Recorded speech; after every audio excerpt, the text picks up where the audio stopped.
Freddie Gibbs dissed you on the new Schoolboy Q album.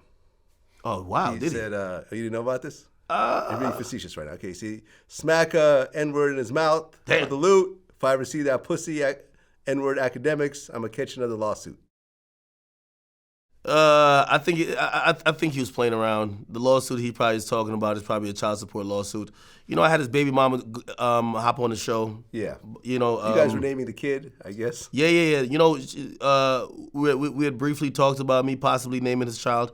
You know, I don't really think it's that deep without Freddie Gibbs. You see, his baby mama exposed the type of person he is. Number one, I want him to take responsibility of his kid. Like, I'm not naming this kid, by the way, just to let people know. I want him to take responsibility of the kid. It's sad that I got to give her a platform to try to make him an honest father. You nutted in a porn star. You knew she was a porn star from get-go. Be a responsible man and take care of her responsibilities. But all that other stuff, when I see him, I'm going to kill him. When I see him, I'm going to do this. That's like the demeanor he says with me. The Prime 112 thing displayed otherwise. The dinosaur barbecue thing displayed otherwise. Actually, I sent this interview to him, and I was like, bro, hey, listen, you know, I said, you dissed me on the song, I don't care. I had your baby mama up here.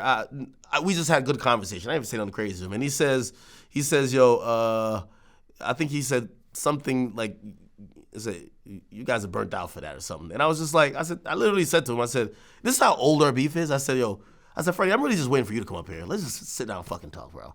And he's like, all right, we'll do it eventually. Like, really, that's literally what that conversation. There you go. And I like that. It is going to be a theme that we hate. Like, we're probably still not going to be nice to each other and hate on each other. Yeah. But I do think that as long as I'm not in no situation where I put hands on him and he ain't in no situations that he put hands on me, and we just kind of continue to live these lives that kind of probably don't even interact unless we really want to interact. At a certain point, it's like the Vic Mensa thing. Like, I'm pretty sure we'll sit down. Yeah.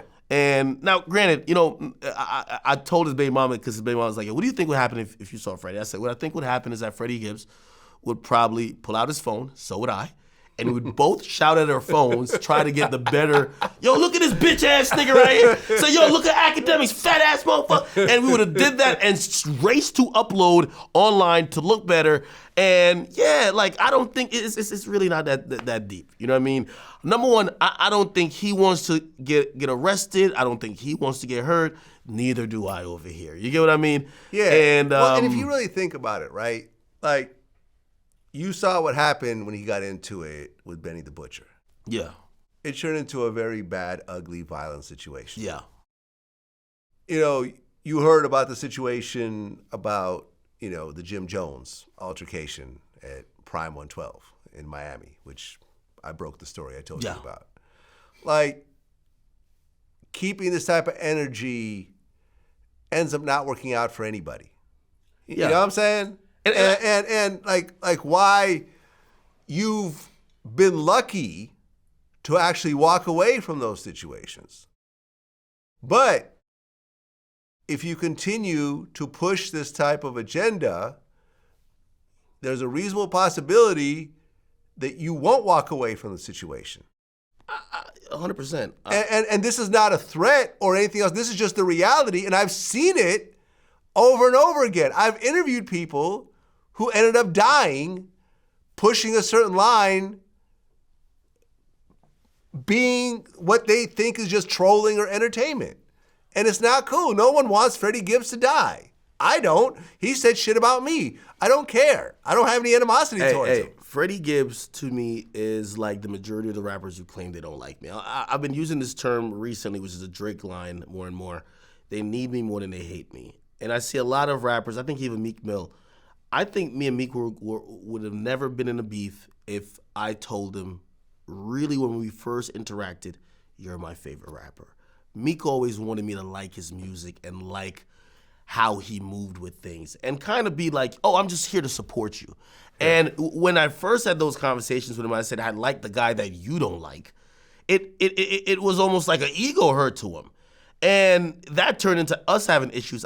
I really think, going back to the origin of the beef with Freddie Gibbs, me trying to have a logical conversation and try to fact check him and say, well, if Jeezy's irrelevant, well, you're irrelevant too. Y'all both sold the same.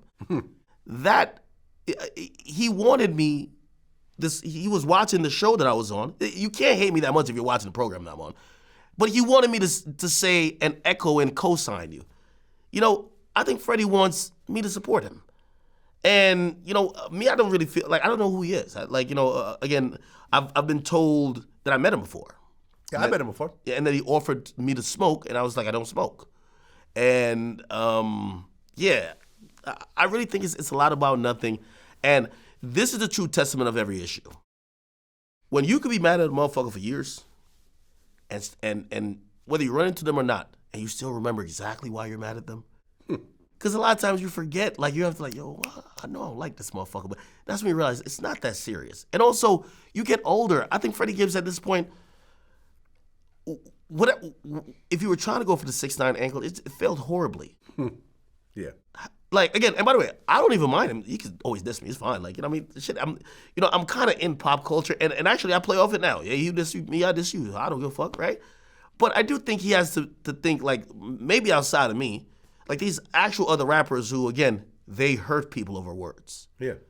They do things over words. Yeah. Right? And that's why I've always been a safe option for most rappers, because you can say whatever to Akin and he's not going to do nothing to you. Yeah, there's no retaliation. Right? Yeah. But if you say something about, if you make a slick comment about Benny being shot, right? Yeah, he might want to beat you up. You make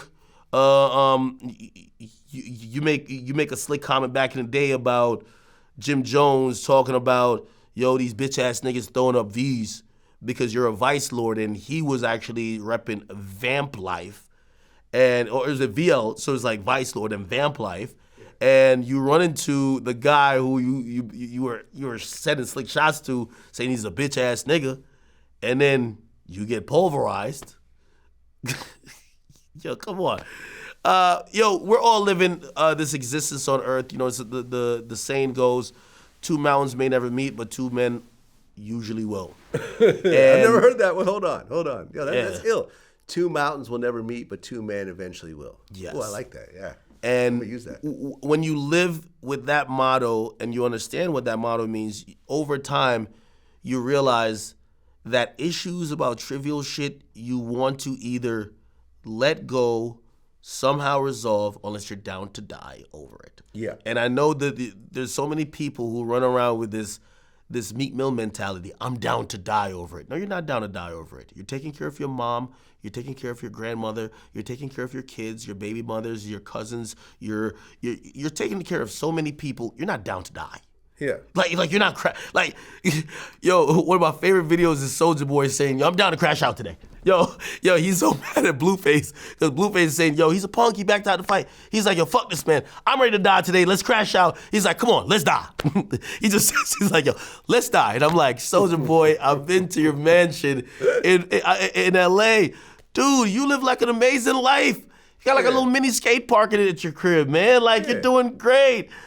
You got all type of cars. You got all type of things going on for you in your life. You're not going to crash out. Yeah. And also, maybe you instruct someone around you to crash out, but at that point, you're a shitty motherfucking person.